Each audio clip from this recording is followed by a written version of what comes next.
नमस्कार दोस्तों, आप सभी का स्वागत है। दोस्तों, हमारा टारगेट है एसएससी सीजीएल का एग्जाम और इससे रिलेटेड हम आपको वीडियो लगातार प्रोवाइड करा रहे हैं। अगर आपने नहीं देखा है तो प्लीज़ आप प्लेलिस्ट को विजिट करके वहां से देख सकते हैं। इसमें हमने 25 क्वेश्चंस लिए हैं, जिनमें से 10 क्वेश्चंस आपके करंट अफेयर्स के हैं और 15 क्वेश्चन आपके जीके के हैं, जो सभी सिलेबस को कवर करते हैं।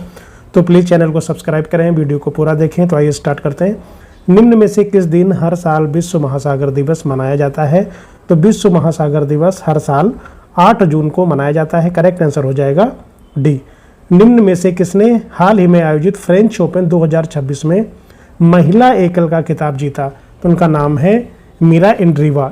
मीरा एंड्रीवा ने फ्रेंच ओपन महिला एकल का खिताब जीता है। निम्न में से किस स्थान पर पृथ्वी विज्ञान राज्य मंत्री, जिनका नाम है जितेंद्र सिंह, ने भारत के 7वें क्षेत्रीय मौसम विज्ञान केंद्र का उद्घाटन किया है? कहाँ पे किया है? जम्मू में किया है। तो करेक्ट आंसर हो जाएगा इसका जम्मू सी। ठीक है, जम्मू में किया है। करेक्ट आंसर हो जाएगा सी। वन्य जीव अपराधों के मैनेजमेंट के लिए HAW के हॉस्टाइल एक्टिविटी वॉच कर्नल नामक भारत के पहले डिजिटल सिस्टम को किस राज्य ने लॉन्च किया है? तो किस राज्य ने लॉन्च किया है? केरल ने लॉन्च किया है। करेक्ट आंसर हो जाएगा डी। निम्न में से किसने जापान में आयोजित पुरुष अंडर 18 एशिया कप का खिताब जीता है? तो पुरुष अंडर 18 एशिया कप का खिताब किसने जीता है? भारत ने जीता है। 5 का हो जाएगा ए। ये जापान में आयोजित हुआ था। आगे बढ़ते। निम्न में से किसे लगातार तीसरी बार डेनमार्क का प्रधानमंत्री नियुक्त किया गया है? वेरी इंपॉर्टेंट क्वेश्चन है। तो उनका नाम क्या है? उनका नाम है मेटे फ्रेडरिक्सन। करेक्ट आंसर हो जाएगा यहाँ पे सी। तो ये डेनमार्क के प्रधानमंत्री तीसरी बार लगातार ये चुने गए हैं। निम्न में से किसके द्वारा व्हेन ऑडिट मैटर्स नामक किताब लिखी गई है, जिसे भारत के उपराष्ट्रपति CP राधाकृष्णन ने लॉन्च किया है? तो किसने किया है? इनका नाम है विनोद राय। करेक्ट आंसर हो जाएगा बी। और जो पुस्तक है उसका नाम क्या है? When audit matters. निम्न में से किसे विश्व बैंक में भारत का नया कार्यकारी निदेशक नियुक्त किया है? तो किसे नियुक्त किया गया है? उनका नाम है नीलकंठ मिश्रा। करेक्ट आंसर हो जाएगा ए। क्वेश्चन क्या है? विश्व बैंक में भारत का नया कार्यकारी निदेशक नियुक्त किया गया है नीलकंठ मिश्रा को। करेक्ट आंसर हो जाएगा ए। निम्न में से किसने भारत में जमीनी स्तर पर उद्यमिता को मजबूत करने और नव प्रवर्तकों को सशक्त बनाने के लिए ठीक है नवाचार मंत्र पहल शुरू किया है? तो कौशल विकास उद्यमिता मंत्रालय ने शुरू किया है। करेक्ट आंसर हो जाएगा यहाँ पे डी। ठीक है, लिवरपूल विश्वविद्यालय किस देश से संबंधित है, जिसे शिक्षा मंत्रालय ने बेंगलुरु में शाखा स्थापित करने की मंजूरी दी है? तो ये कहाँ का है? ये है इंग्लैंड का। करेक्ट आंसर हो जाएगा सी। ये वेरी इंपॉर्टेंट क्वेश्चन है, क्योंकि लिवरपूल विश्वविद्यालय किस देश से संबंधित है ये पूछा है, जिसे शिक्षा मंत्रालय ने बेंगलुरु में शाखा स्थापित करने की मंजूरी दी है। तो ये कहाँ का है? ये है इंग्लैंड का। निम्न में से किसे भारतीय वायुसेना के 51वें उप प्रमुख नियुक्त किया है? तो किसको किया है? आशुतोष दीक्षित को नियुक्त किया गया है। करेक्ट आंसर हो जाएगा यहाँ पे बी। ठीक है, करेक्ट आंसर हो जाएगा आपका बी। निम्न में से कौन नॉर्वे शतरंज 2026 का खिताब जीतने वाले पहले भारतीय बन गए हैं? तो उनका नाम है आर प्रज्ञानंदा। तो करेक्ट आंसर हो जाएगा यहाँ पे ए। जयप्रकाश नारायण पक्षी अभ्यारण्य को भारत का 100वां रामसर स्थल घोषित किया है। ये किस राज्य में स्थित है? तो ये उत्तर प्रदेश राज्य में स्थित है जयप्रकाश नारायण पक्षी अभ्यारण्य, और ये भारत का 100वां रामसर स्थल है। तो करेक्ट आंसर हो जाएगा डी। प्रतिष्ठित राइडर कप का संबंध निम्नलिखित में से किस खेल से है? तो मैं पहले भी बता चुका हूँ, इसका संबंध है गोल्फ से। करेक्ट आंसर हो जाएगा ए। वर्ष 1916 के प्रसिद्ध लखनऊ समझौते के समय कांग्रेस अधिवेशन की अध्यक्षता किसने की थी? तो अंबिका चरण मजूमदार जी ने की थी।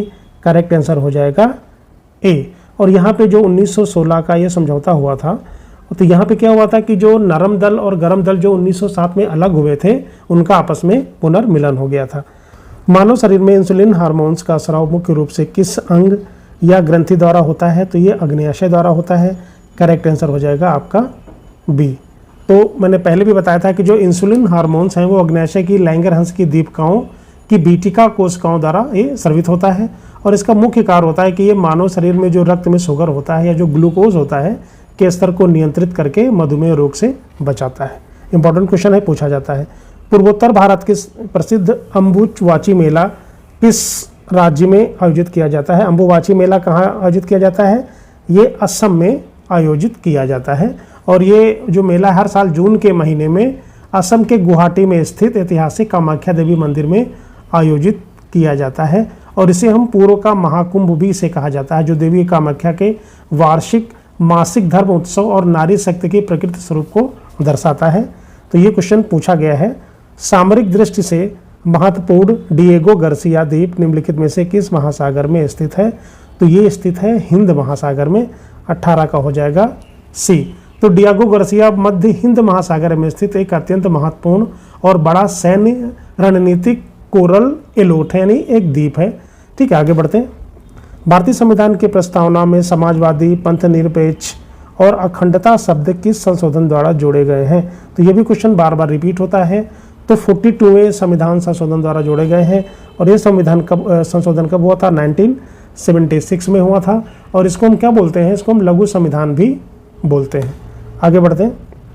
पेयजल को कीटाणु रहित बनाने के लिए करने के लिए उपयोग होने वाले ब्लीचिंग पाउडर का रासायनिक नाम क्या है? तो उसको बोलते हैं कैल्शियम हाइपोक्लोराइड। क्या बोलते हैं? Calcium hypochloride. करेक्ट आंसर हो जाएगा ए। और इसका जो फार्मूला होता है CaOCl2, इसको हम बोलते हैं कैल्शियम हाइपोक्लोराइड। तो ब्लीचिंग पाउडर जिसको हम बोलते हैं विरंजक चूर्ण, और इसका जो रासायनिक सूत्र क्या होता है? CaOCl2, जो चूने और क्लोरीन की क्रिया से बनता है।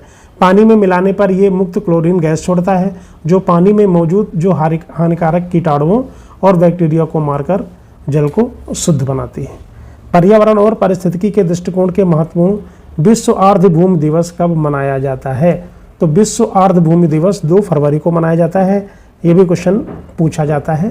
तो 1971 को ईरान के रामसर शहर में दुनिया की दलदली और नम भूमियों को बचाने के लिए एक अंतर्राष्ट्रीय समझौता हुआ था। कब हुआ था?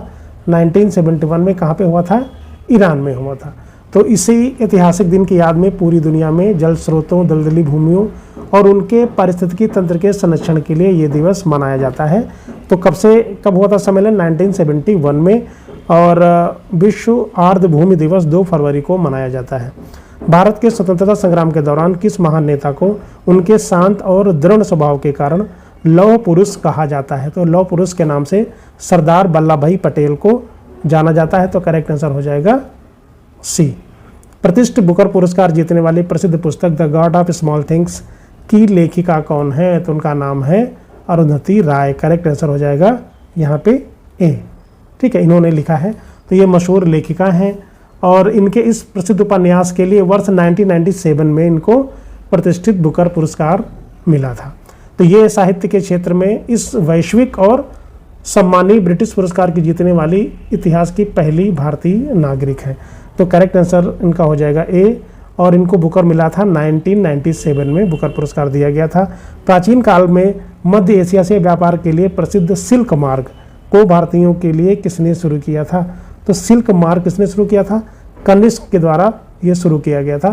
तो कनिष्क कौन था? ये कुषाण वंश के सबसे प्रतापी राजा सम्राट कनिष्क ने इस अंतर्राष्ट्रीय मध्य एशियाई व्यापारिक मार्ग पर अपना पूरा सैन्य और प्रशासनिक नियंत्रण स्थापित कर लिया था।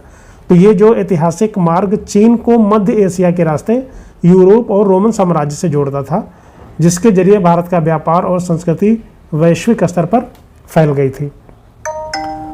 निम्नलिखित में से कौन सा रोग विषाणुओं के कारण नहीं होता है बल्कि जीवाणुओं के कारण होता है? तो ये भी आपको याद रखना है। तो करेक्ट आंसर हो जाएगा ए, यानी टाइफाइड।